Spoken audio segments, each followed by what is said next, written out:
kinalaman dyan parang, di ba? Parang niluwal nyo sa mundo, niluwal nyo sa mundo, parang nilabas nyo sa mundo, pero parang bakit nyo sila bibigyan ng ganong klaseng sitwasyon? Pahihirapan natin yung mga anak natin. Si baby number 2 may plano. Yeah. Pinag-uusapan na. Pinag-uusapan na. Sana. Ay, grabe! Ginagawa. Pinag-uusapan na. Next year. Sana. Sana i-bless pa rin kami. Sana girl na, no? Sana naman girl na. Sana para may boy and girl na. Ang Christmas plans, Uuwi yung family ko from the States. So mas magkikita-kita kami ngayong Christmas. And ayun, dito lang sa Pilipinas. Hindi naman naka-apekto or sa Emilia yung mga pinagdadaan mo din ng family niya. Hindi siyempre may effect. Mas tumibay kami. Okay. Yeah, mas tumibay kami, mas nakita namin na kung anong value ng kung hanggang saan yung, di ba? Kung hanggang saan namin kayang kumbaga kapitan ng isa't isa. pero kumusta si Rhea noon nung time? Siyempre down. Siyempre down. But alam naman nila kung anong kumbaga kung anong kasi alam naman nila kung anong totoo. So, parang bakit ma-apekto. Sa atmosphere ngayon sa Thank you. Thank you. Ngayon masaya. Every weekend nakikita-kita kami kasi merong baby. Di ba? Pag may baby, masaya ang pamilya.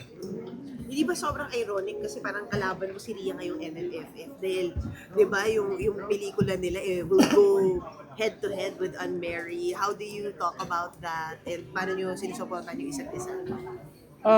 Yung support, hindi naman na question yan. Si Rhea, sobrang supportive sa akin. Minsan nga mas ma-post pa siya sa Unmarry kaysa sa I'm Perfect. So, wala. Hindi ko siya tinitingnan na competition. Isa siyang malaking celebration para sa amin na parehas kaming part ng MMFF, yung pelikula nila. And ako kasali ako na matagal ko rin hindi gumawa. So parang excited kami sa celebration na to na makakasama ko rin sa parade. Tapos Wait, so kamusta yung parade pala? Will she be there din to support yung movie niya sa parade? Kamusta siya ngayon nasa mom? Back to work na ba siya full time? Hindi pa. Kung ang ginagawa niya sa showbiz, parang sa acting hindi pa siya babalik kasi nga sobrang focus pa siya kay Sabino.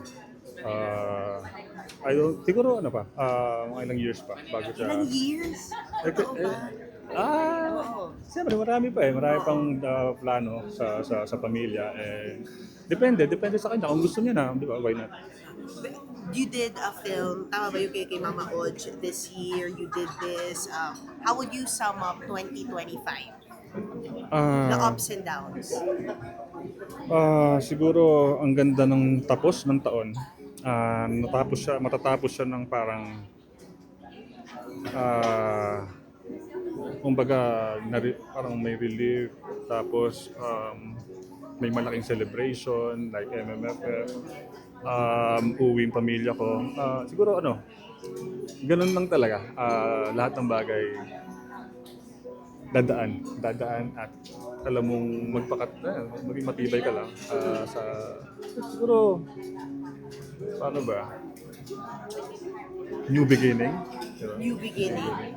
Parang movie namin. Yun nga, sabi mo, kinapitan niyo isa't isa, doon nyo na-realize kung hanggang saan yung pwede niyong kapitan yung isa't isa. Pero parang if there was a big learning about, the people around you and anything that you go through, what will you leave in 2025? And ano yung mga lessons na dadalhin mo sa'yo sa 2026? Siguro iwanan natin yung pagiging yung pagiging nag-worry lagi, yung lagi nag-aalala sa mga bagay, overthinking, yung mga ganun na siguro iiwanan ko na yon at sa 2026 ang babaunin ko na hindi na siguro ako magsisik ng approval. Yun na yung magpi-please ng tao. Di ba? Para kasi before, kailangan natin i-please yung mga tao, pag nagpo-post sa social media, sa sa showbiz, di ba? Yun, siguro, yun yung babaunin ko sa 2026. That's nice. Well said. Thank you.